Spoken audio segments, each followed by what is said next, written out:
साथियों, आपने अक्सर ऐसा देखा होगा जो व्यक्ति ज्यादा भगवान की पूजा पाठ करता है, भगवान में ज्यादा विश्वास रखता है, किसी का बुरा नहीं करता, किसी के बारे में गलत नहीं सोचता, किसी का हक नहीं खाता, वही सबसे ज्यादा दुखी होता है। जबकि जो भगवान को नहीं मानता, कभी पूजा पाठ नहीं करता, कभी संतों का संग नहीं करता, वह सबसे ज्यादा सुखी जीवन जीता है।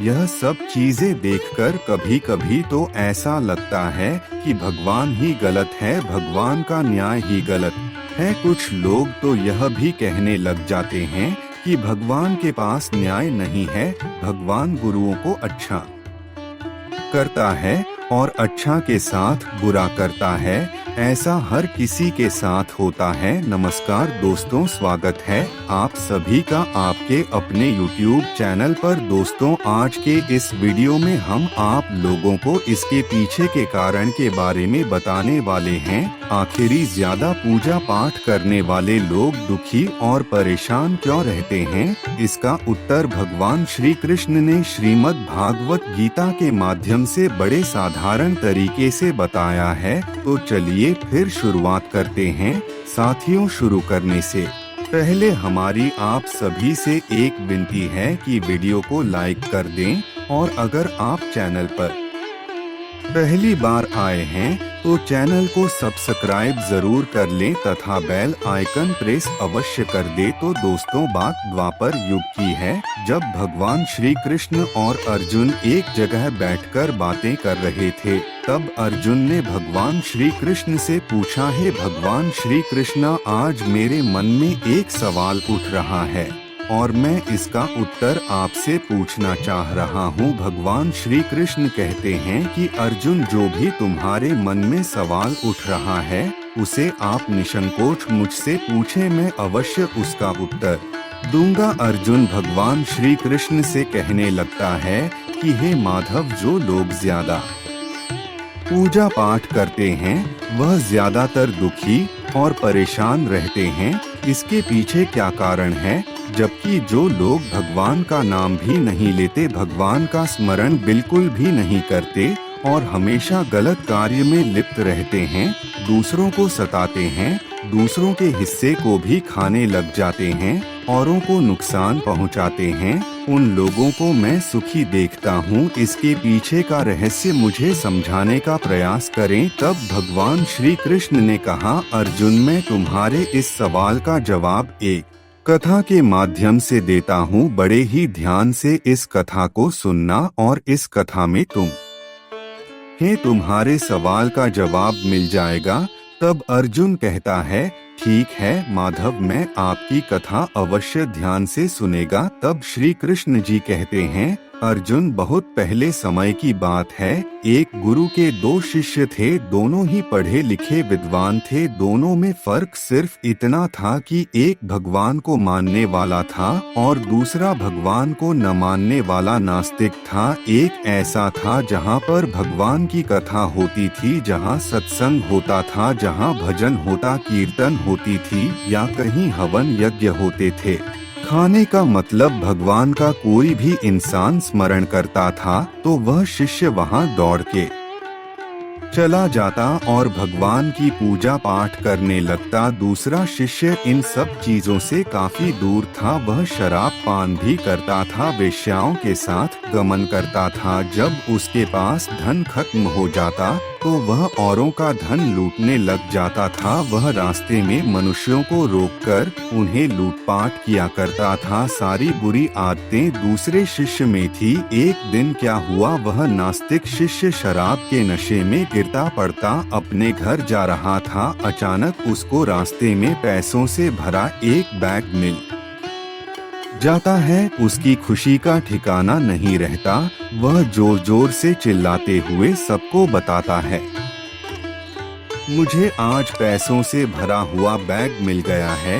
मेरा जीवन सफल हो गया, इन पैसों से अपने जीवन की आवश्यकताओं की पूर्ति करूंगा। वहीं दूसरा शिष्य मंदिर से भजन करते हुए अपने घर को जा रहा था। अचानक उसकी पैर में कांच का एक टुकड़ा लग जाता है, उसको खून निकल आता है। ठीक उसी समय दूसरा शिष्य भी वहीं पहुंचता है और हंसते हुए उसको बोलने लगता है, क्यों तुम ही हो ना जो सबसे ज्यादा पूजा पाठ करते हो, भगवान का भजन करते हो। क्या दिया तुम्हारे भगवान ने तुम्हें? मुझे देखो, मैं कभी मंदिर नहीं गया और ना ही मैंने कोई भी काम अच्छा किया। मेरे घर में भगवान का मंदिर भी नहीं है। मैंने कभी अपने घर में सत्यनारायण का कथा नहीं कराया, भगवान के सामने कभी माथा नहीं टेका। फिर भी मैं कितना संपन्न हूँ, अमीर हूँ, मेरे पास पैसों की कोई कमी नहीं है। सबसे ज्यादा सुखी जीवन मैं ही जी रहा हूँ। अच्छे शिष्य को उसकी बात चुभने लगी। उसने मन ही मन विचार किया, हाँ यह तो सच बोल रहा है। मैं कितनी पूजा करता हूँ और वह कुछ नहीं करता, फिर भी कितना सुखी है। इतना सोचते हुए वह अपने गुरु के पास चला जाता है और यही प्रश्न गुरु से करता है। गुरुजी मुस्कुराते हुए बोले, भगवान जो करते हैं अच्छे के लिए ही करते हैं। जिसकी जैसी योग्यता होती है उसको उसी के अनुसार फल देते हैं। अब तुम्हारे प्रश्नों का उत्तर तुम जानते हो। भगवान ने तुम्हारे पैर में ही क्यों कांच का टुकड़ा लगाया और उसको पैसों से भरा हुआ बैग क्यों मिला? सुनो, तुमने पिछले जन्म में बहुत पाप किया था, जिनकी आज तुम्हें सजा मिलने वाली थी। वह सजा ही भयंकर थी, क्योंकि तुमने पिछले जन्म में घोर पाप किए थे। भगवान ने आज तुम्हारी मृत्यु लिखी थी, आज तुम्हारी मृत्यु होने वाली थी, परंतु तुम जो अब पूजा पाठ करते हो उसके फल की वजह से तुम बच गए, क्योंकि तुम मंदिर गए थे, तुमने भगवान की पूजा की थी। यही एक कारण है कि तुम्हारी मौत न होकर सिर्फ एक कांच का टुकड़ा ही तुम्हारे पैर में लगा था। अब तुम्हारे मित्र की बात करते हैं। पूर्व जन्म में वह एक संत महापुरुष था, इसलिए उसकी आज किस्मत बदलने वाली थी। करोड़ों की संपत्ति का मालिक बनने वाला था, मगर इस जन्म में उसने कोई भी अच्छा काम नहीं किया, इसलिए पूर्व जन्म के फल के अनुसार उसको थोड़े पैसे ही मिले, जबकि वह अरबों की संपत्ति का मालिक बनने वाला था। भगवान को दोष देना छोड़ दो, अपने वर्तमान के समय का सदुपयोग करो, भविष्य अपने आप सुधर जाएगा। इस प्रकार उसकी आंखें खुल गई और वह फिर से अपने पूजा पाठ में लग गया। शिष्य को पढ़ने लिखने का बड़ा शौक था, वह पढ़ाई लिखाई में भी अच्छा था। एक दिन उसने सोचा, क्यों ना मैं राजा के पास चलकर कोई नौकरी मांग लूं। अब वहीं से इस राज्य की राजधानी में जहां राजा का दरबार था वहां पहुंच जाता है और राजा से राज दरबार में नौकरी देने की विनती करता है। राजा बड़ा दयालु था, उसके कोई संतान नहीं थी, वह उसे अपने यहाँ टकसाल में रख लेता है जहाँ राजा के सिक्के बनते थे। थोड़े ही दिनों बाद जब राजा उससे सिक्कों का हिसाब मांगते हैं तो वह पूरा हिसाब देता है और राजा देखता है कि एक भी सिक्के की उसने बेईमानी नहीं की, उसने झूठ नहीं बोला, ना ही चोरी की। राजा बड़ा खुश होकर उसे अपने पास अपना उत्तराधिकारी घोषित कर देता है तथा कुछ दिनों बाद जब राजा की मृत्यु हो जाती है तो वह उस राज्य का राजा बन जाता है। अब दूसरी ओर जो भगवान को ना मानने वाला शिष्य था वह अपनी सभी संपत्ति को शराब पीने के लिए, कर्ज लिए हुए पैसे को चुकाने के लिए बेच देता है। अब उसके पास रहने के लिए घर भी नहीं बचता। तब वह भी यही सोचता है कि मैं राजा के पास जाकर के कोई नौकरी कर लूं। अब वह राजा के पास जाता है। जैसे ही वह राज दरबार में पहुंचता है, हाथ जुड़े हुए, तन पर फटे हुए कपड़े होते हैं और वह वहां पहुंचकर यह देखता है कि उसका जो मित्र था, जो भगवान की ज्यादा पूजा करता था, वही राजगद्दी पर बैठा हुआ होता है, अर्थात वह उस राज्य का राजा होता है।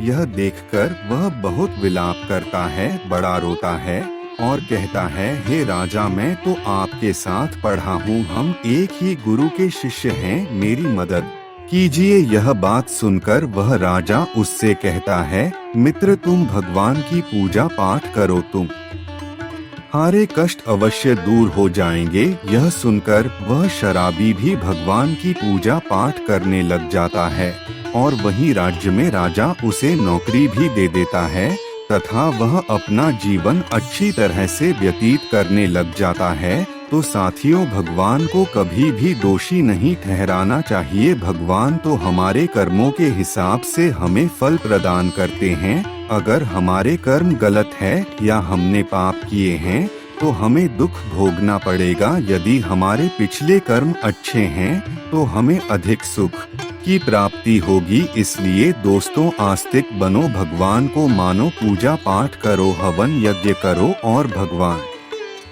पर विश्वास रखकर अच्छे कर्म करो। जो तुम पर संकट या परेशानी या आर्थिक तंगी चल रही है, भगवान पर विश्वास करके पूजा पाठ करो, यह सब बहुत जल्दी दूर हो जाएगा। तो चलिए दोस्तों, जानकारी कैसी लगी कमेंट में लिखकर जरूर बताना। वीडियो अच्छी लगी हो तो लाइक करना और अगर आप पहली बार चैनल पर आए हो तो चैनल को सब्सक्राइब जरूर कर लेना। चलिए दोस्तों, मिलते हैं अगली जानकारी के साथ। तब तक के लिए अपना ध्यान रखना। धन्यवाद।